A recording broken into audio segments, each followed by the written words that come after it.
Hey guys, কিছুদিন ধরে দেখা যাচ্ছে পল্লীগ্রাম টিভির খুবই জনপ্রিয় ক্যারেক্টার শফিককে পুলিশ গ্রেপ্তার করেছে। আর এই ভিডিও সোশ্যাল মিডিয়াতে খুবই ঝড় তুলে দিচ্ছি। আর আজকে তোমাদেরকে এর সত্য ঘটনা এবং রিয়েল সব তোমাদেরকে জানিয়ে দেব। আর শফিক কি সত্যি আজও দোষ করেছে কি করেনি সব তোমরা শুনে নাও শফিকের শাশুড়ির কাছ থেকে। শফিক, আল্লাহ শফিকের বুকে বাদ করো, শফিকের বুকে যেন ধরাম করে বাদ করো।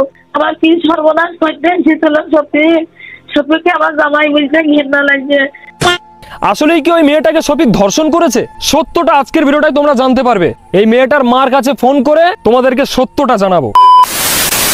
তো গাইস, আজকে ভিডিওতে কোন টপিকে সেটা তো তোমরা থাম্বনেল টাইটেল থেকে বুঝেই গেছো। অ্যাকচুয়ালি গাইস, আজকে ভিডিওটা বানানোর উদ্দেশ্য মানে এটাই, শফিককে তো গ্রেফতার করা হয়েছে, এটা তোমরা কম বেশি সবাই জানো। কিন্তু শফিকের গ্রেফতারের পেছনে কাদের হাত আছে?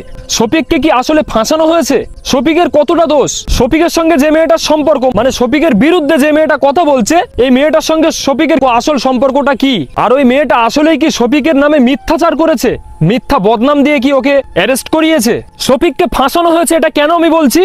তার কারণ হচ্ছে এটাই, আমি নিউজে দেখেছি এই যে মেয়েটার বাবা যিনি, তিনি কিন্তু নিউজে এসে একরকম কথা বলছে আর মেয়ে কিন্তু আর একরকম কথা বলছে। তো এখানে কিন্তু একটা সন্দেহ থেকে যায় যে আসলে কি শফিকের কি দোষ আছে? শফিকের নামে তো ধর্ষণের অভিযোগ, আসলেই কি ওই মেয়েটাকে শফিক ধর্ষণ করেছে? সত্যটা আজকের ভিডিওটাই তোমরা জানতে পারবে। এই মেয়েটার মার কাছে ফোন করে তোমাদেরকে সত্যটা জানাবো। গাইস, শফিককে আসলে কারা ফাঁসিয়েছে? এই যে তারা নামের মেয়েটা, এই মেয়েটা কি শফিককে ফাঁসিয়েছে নাকি রুবেল আর রাকেশ শফিককে ফাঁসিয়েছে? প্রচুর ঘটনা আছে গাইস, আজকের ভিডিওতে তোমরা সত্যটা জানতে পারবে যে আসলেই শফিককে ফাঁসানো হয়েছে নাকি ফাঁসানো হয়নি। তো তোমাদেরকে বলবো আজকের ভিডিওটা তোমরা স্কিপ না করে দেখো, আশা করছি তোমরা সবকিছুই বুঝতে পারবে। তো চলো আজকের ভিডিওটা শুরু করা যাক। গাইস, আমি যে বললাম যে মেয়ের বাবা একরকম বলছে আর মেয়ে আর এক রকম বলছে, সেটা আগে তোমাদেরকে শোনাই, তারপর আমি কিছু বলছি। হ্যাঁ, ভি করেনি না, ভি করেনি, ভি তখন আবার স্কুল যাওয়ার নাম করে মেয়ে বলছি আবার সেখানে। এটা তো তোমাদেরকে শোনালাম, এটা হচ্ছে মেয়ের বাবার কথা। চলো এবার শুনবো যে মেয়েটা কি বলছে। যে বলেছে তুমি যদি আমাকে বিয়ে না করো আরো ভিডিও পোস্ট করবো, তোমার লাইফ বরবাদ করে দিবে। আমাকে বিয়ে করতে বাধ্য হয়েছিলাম, হ্যাঁ ব্ল্যাকমেল করতো, যে আমাকে বিয়ে করতে বাধ্য হয়েছি। মেয়ের বাবা বলছে যে শফিকের সঙ্গে মেয়েটার বিয়ে হয়নি, আর মেয়ে কি বললো, আমাকে ব্ল্যাকমেল করেছে, ওই কারণে আমি তাকে বিয়ে করতে বাধ্য হয়েছি। সেটা যেভাবেই হোক বিয়ে তো হয়েছে, কিন্তু মেয়ের বাবা কেন বললো যে বিয়ে হয়নি? আসলে গেছে এটা কতটা সত্য, শফিককে ফাঁসানো হয়েছে নাকি শফিক সত্যি ওই কাজের কাজী, এটা আমি বলবো না। শফিকের শাশুড়ির কাছে মানে তারার মার কাছে ফোন করব, আর তারার মা কি বলে, শফিকের শাশুড়ি কি বলে শোনাবো তোমাদের। হ্যালো, হ্যাঁ বলেন। তারার মা বলছে। হ্যাঁ আমি তারার মা। আমাকে চিনতে পেরেছো? আমি তোমাদের বাড়িতে গিয়েছিলাম না? হ্যাঁ, ইমরান ভাই বলে লেখা আছে, অর্জুন ভাই বলে লেখা আছে। তো আমি যেটা জানার জন্য ফোন করেছি, আমি বলতে চাইছি অনেক নিউজে বলছে এটা, মানে তারা নাকি শফিকের নামে উল্টোপাল্টা বদনাম দিচ্ছে। তার কারণ এই কাজ নাই তো আমরা উল্টাপাল্টা বদনাম দিতে যাবো? আমাদের মেয়ে, আমাদের 16 বছরকার মেয়ে, আমাদের শখ লেগেছে মেয়ের বদনাম করতে। আমার কথাটা শোনো, আমি যেটা বলছি, মানে অনেকে তো বলছে এই তারার নামে তারাকে খারাপ বলছে, এই কারণে নিউজে তারা একরকম বলছে যে তারার সঙ্গে নাকি শফিকের বিয়ে হয়েছে, সেটা যেভাবেই হোক। আর তারার আব্বা উনি বলছেন যে না, তারার সঙ্গে শফিকের বিয়ে হয়নি। এখানে যে দুরকম কথা হয়ে যাচ্ছে, মানুষ কিন্তু সবাই বলছে যে তারা নাকি শফিকের ফাঁসিয়েছে।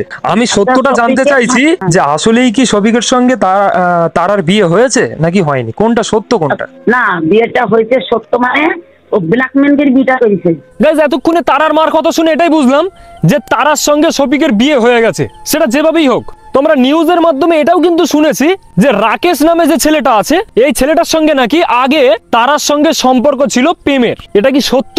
চলো তারার মার কাছ থেকেই জেনে নেই। একটা কথা, অনেকে আবার এটা বলছে যে রাকেশের সঙ্গে নাকি তারার নাকি আগে সম্পর্ক ছিল, প্রেমের সম্পর্ক।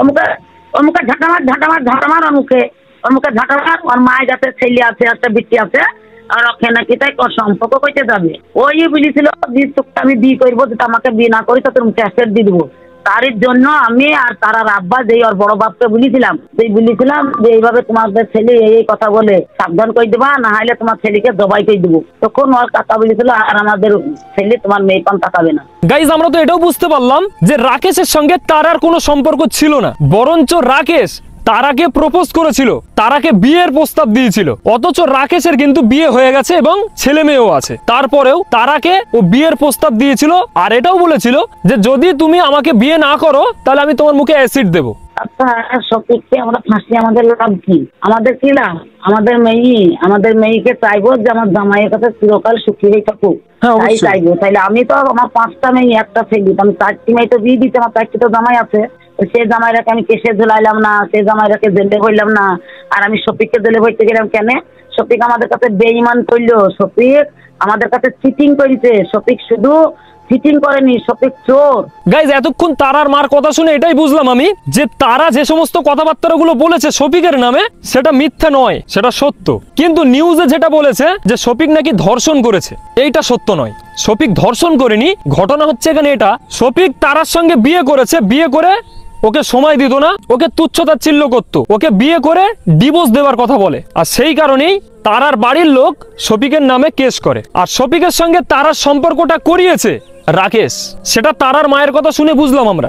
রাকেশ তারাকে প্রপোজ করেছে, তারাকে বিয়ের প্রস্তাব দিয়েছে, তারা রাজি হয়নি বলে মুখে অ্যাসিড মারার কথা বলে। আর যখন রাজি হয়নি তখন রাকেশ কি করে, শফিককে বলে যে তুই তারাকে নষ্ট কর। মানে রাকেশের কথা শুনেই শফিক এই কাজগুলো করেছে।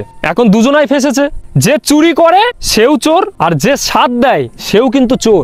দুজনাই দোষী, এখানে দুজনাই অপরাধী। আসলেই ভাই, তারা এবং তারার ফ্যামিলির লোক শফিককে কিন্তু মিথ্যা কেসে ফাঁসায়নি।